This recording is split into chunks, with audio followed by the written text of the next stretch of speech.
Hello, I'm Emma Varnum. I'm a crochet designer and author, and I'm really grateful you joined me on the YouTube channel. I'm really delighted that so many have joined me for my scrap heap challenge, or stash heap challenge as I'm calling it. I really want to get through all of the stash that is hidden amongst the house.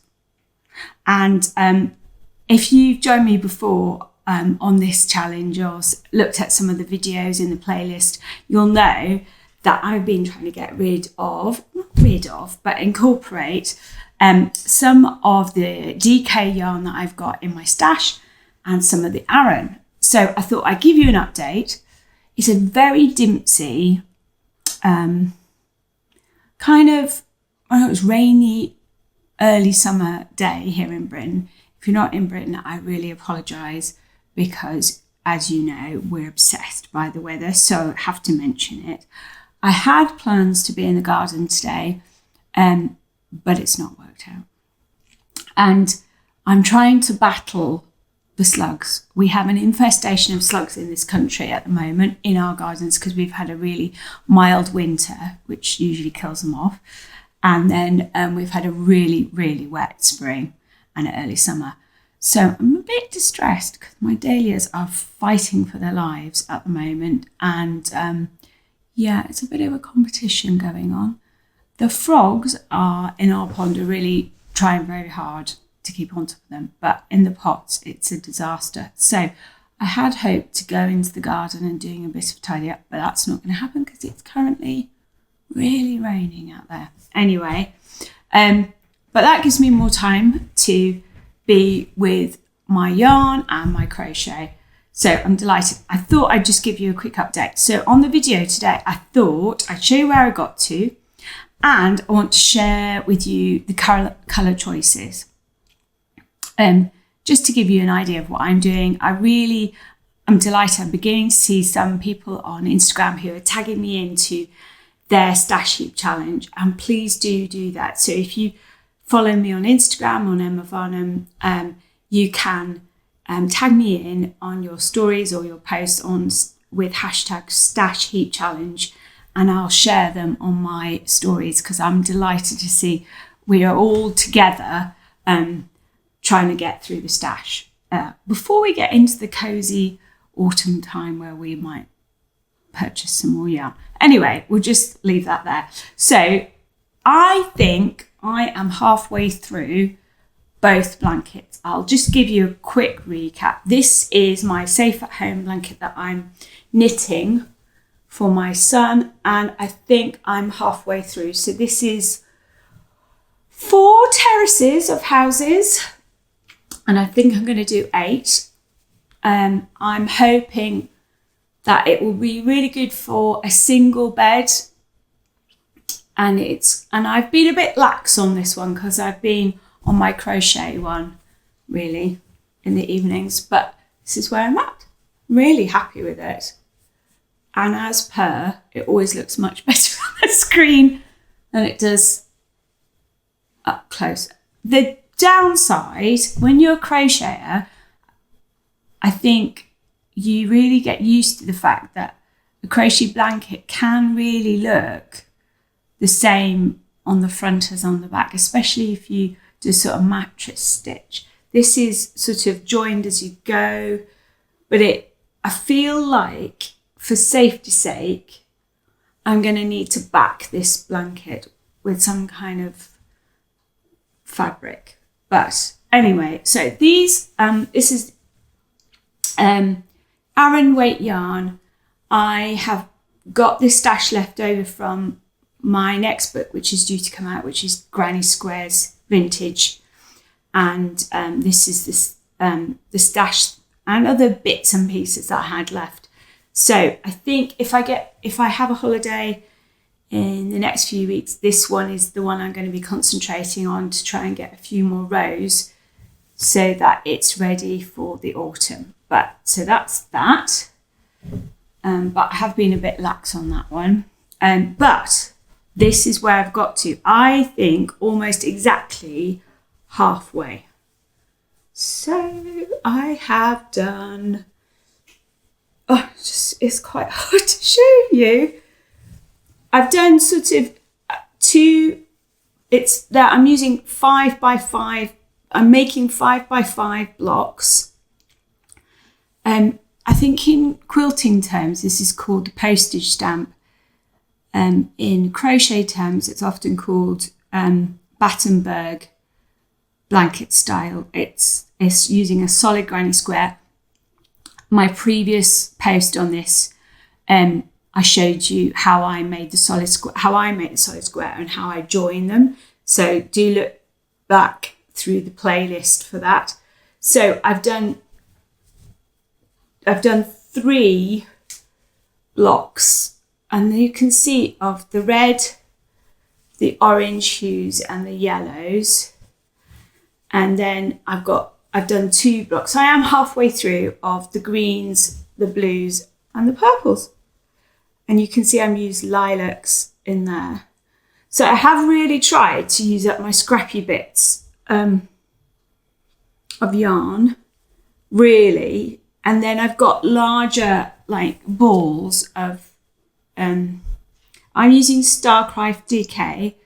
I use Stylecraft and work with them quite a bit. I am a blog star for them, but I do buy a lot of their yarn, as well as, I work on sponsored projects because I design with their yarn. So for a magazine, I will use the yarn. They will give that to me and I'll use it as the design. And for my 10,000 crochet hats, which is where the majority of this stash has originated for this new book, I had to use one yarn, make and type for everything. And I chose Stylecraft Special DK. If you have looked through Instagram, this week I've done an interview with the American yarn company Jimmy Bean's Wool, who are incredible. And I have used their Madeleine Tosh yarn to make one of the hats. And so as part of the stash, I've made that square, which I really love. But I thought I'd show you some of the colours up close, so you get an idea. But you can see in the reds, I've taken the spectrum of reds. So I've gone pinks and, really bright pinks and proper reds and burgundies. And in the oranges, you can see I've done oranges and peaches and russets as well. So I just thought I'd show you something that I found really helpful as a designer. And hopefully you really like this blanket. When you get, when you get like kind of thumbnails for video and you scroll through, well, this is a classic, isn't it? So there you go. I'm really pleased with it so far. If you're wondering how much cream yarn, I think I'm probably into my 3rd ball of 100 grams of cream yarn, and I've tried to keep it the same hue. It was I used a whiter one, and you won't believe it, right? I unpicked it all because it was slightly irritating me. So I was saying to you, hey man, just do whatever you like, and then completely can cope with that. So I just thought I'd show you that. But one of the things I wanted to show you is my yarn pegs. And I thought what I would do is I would pick out for you in a second the different hues I've used. So you just get an idea of the mixtures. So for each colour, I thought. I've bought these and I keep them in my gauze bag. So these are Bellissima and Bambino. And these are my Stylecraft Special DK. I'm not sponsored. I'm just telling you what I felt. I paid for these myself. I don't know if there are companies in the US or Australia, wherever, who do yarn pegs. I love them, and I know a lot of designers find them really helpful. When I work with my gorgeous friend Debbie Bliss, she would cut off little bits of yarn from the sort of the sample yarn but pages that she would have, and she would when she was choosing and designing, she would cut little bits of strands of the hues that she wanted to use, and I think that's wonderful. And since then, there are different people on Etsy who sell yarn pegs. These, and the ones I've got, are from Eliza and the Giraffe. I bought these myself. I haven't got them for free. I bought them from her, and there are lots of yarn peg providers, but these have never unraveled. And she's got, I'll show you, but she writes the name on the peg.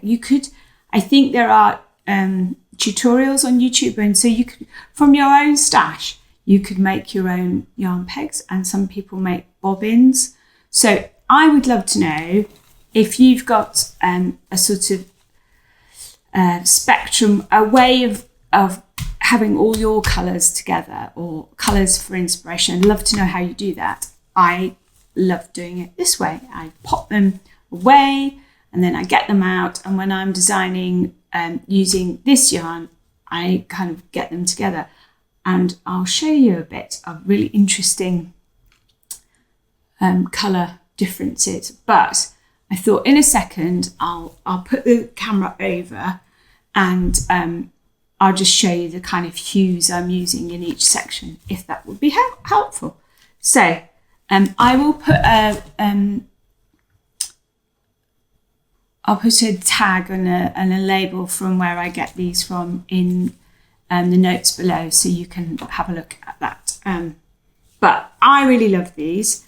And then also I thought today I would just show you how I sew in my ends. So we talked about how I was joining each modular motif, and I'm loving doing it this way. I kind of do a colour together, and oh yes. So in another bag, you know why these are so good? You can see it. Do you know what I mean? It's really contained.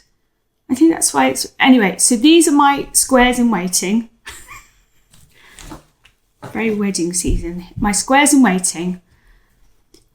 Ever the square, never the bride. Anyway, so these are going to be going in, and I've made them, and then I sort of decide which colour I'm going to make into a full 5x5 square, and I start picking them out. So I think I've probably made all the reds at the moment. I might have made all the oranges. I know I haven't got enough yellows in here, and I haven't got enough greens and blues and purples. So those are yet to be made. But I'm halfway through, and these are just joyful, aren't they? It's like a cuddle of colour.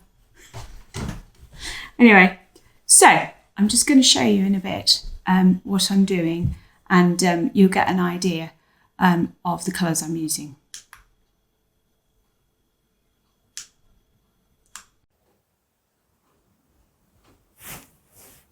Okay, so I'm just showing you the range of colours that I'm using. These are the Specialty K. I sort of split them up into the hues. These are just what I've got, and then I'll add in the ones that I'm using from Bellissima and Bambino as well. So I've included peony and claret. My favourite red to use, sort of scarlet red, which is, I've repeated definitely twice in each block, is lipstick. I've had bright pink, which is from a cardigan I made, and there's pomegranate and candy floss and pale rose and fuchsia purple. That could go into the purples, but I've kept it in the pinks and reds. In terms of oranges, these two areas, I have got additional russets and yellows that I pulled out from my stash, just bits and pieces left over. So there's this blush and apricot and vintage peach and shrimp, spice and a copper as well. And then in yellows, the gold, buttermilk, I couldn't remember that hue. I couldn't remember that colour before. Mustard and dandelion. I'm going to add in for you the other three. The yellows are the lightest one. That's the area that I'm struggling with. Bizarrely, I didn't think I'd struggle with purples, but I've got quite a few. So violet, lavender, I've got a proper purple, that's what that is, plum, wisteria and clematis. And those two sometimes that definitely sometimes goes into the pink range for me. I've got a lot of blues. That are just in the stash, but cloud blue, Aster is a really good repeat one as well as a blue. Lobelia, which I love as a colour, French navy and royal. Royal's quite strong, but I really like Lobelia as a sort of softer tone version of royal blue. And then in the greens, and I've got a lot of greens, which I don't use generally in blanket making, but for cactuses and plants, I've got a lot of greens. So lime, bottle, Kelly green.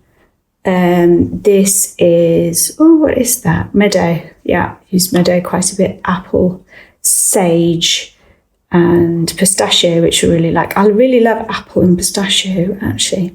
So I promised you that I would also share with you what I'm popping in to the combination from my Bambino and Bellissima. So this mellow yellow I'm putting into yellow, and awesome avocado, which could be in the green, but I'm putting into yellows, and that is working well.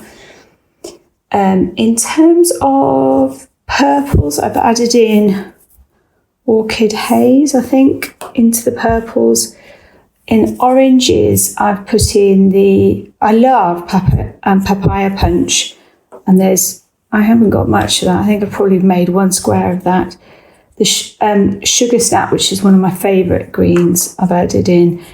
And all at sea I put in as a sort of tealy colour. That's gone in. Got a lot of reds and pinks, but yeah, I've got the fuchsia has gone in and soft pink's gone in, just because I've got lots of little bits and pieces and I'm trying to use them all up. And then in the blues, vintage blue, denim dungarees, little boy blue and crystal blue have all gone in because I've got little squares. So that's kind of the stash that I've got available. As you can see, yellows, but I've put in other yellows, and if I've got a little tweedy something, which straighten them up, lovely, look at that, then I'll add those in as well. So that's what I'm adding in. So that's from the stash, and I might just have one square of that, I might just have 2 or 3, but I'm using those all up. I wanted to share with you also the contrasts, because I think it was sage. Sage is I use a lot of duck egg colours. I love that with a red. It's a very Debbie Bliss combination. It's very chic. And I use it. And lipstick is my favourite bright red. Here is Matador. So when you're in the yarn shop, you might go, ooh, red. But I find lipstick to be a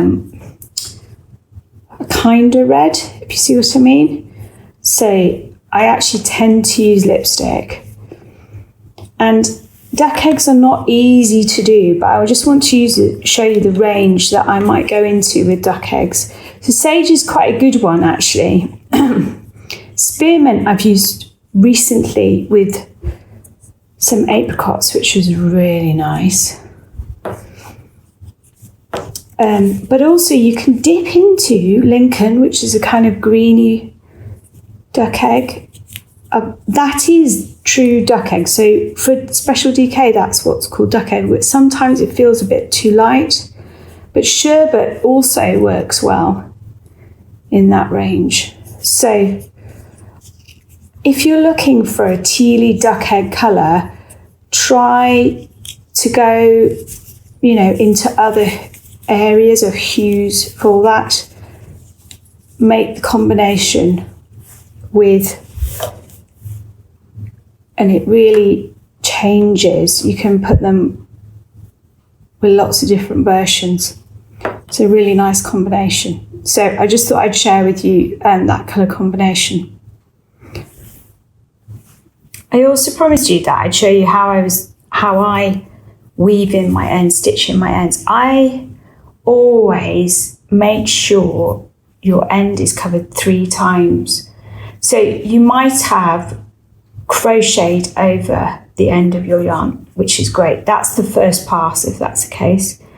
If not, weave in your ends using a tapestry needle so that it goes backwards and forwards 3 times. I have had enough distressing unraveling in my crochet career to take this seriously, and it's so upsetting. So I go backwards and forwards, making sure I don't sort of bunch the square up too much. And it's the centre that really is distressing if that unravels. You can mend it, but it's easier to do it. So I'm going to go, right, 1. It's already really covered once, but I like to do it 3 times. 2, and then a 3rd time. And that will not unravel. That's great. So now I can snip off those. Fab. So I really hope you've enjoyed that, and I really hope you find it helpful. I would love to know if you're doing a stash heap challenge. Easy for me to say. If you're doing a stash heap challenge this summer, and I'd love to see it, please tag me in if you've got an example and you're working on something. I love your comments. Thank you so very much that you've left, and please like and subscribe, because it really encourages me to do more videos and more tutorials, and it really helps with YouTube to see more crochet on YouTube, which is I think a lovely thing. There are great YouTube channels that I really enjoy, and it's lovely to have more and more crochet on the YouTube for us to share techniques and top tips. So thank you so very much for watching. I really hope you enjoyed this video, and I'll see you next time. Happy crochet.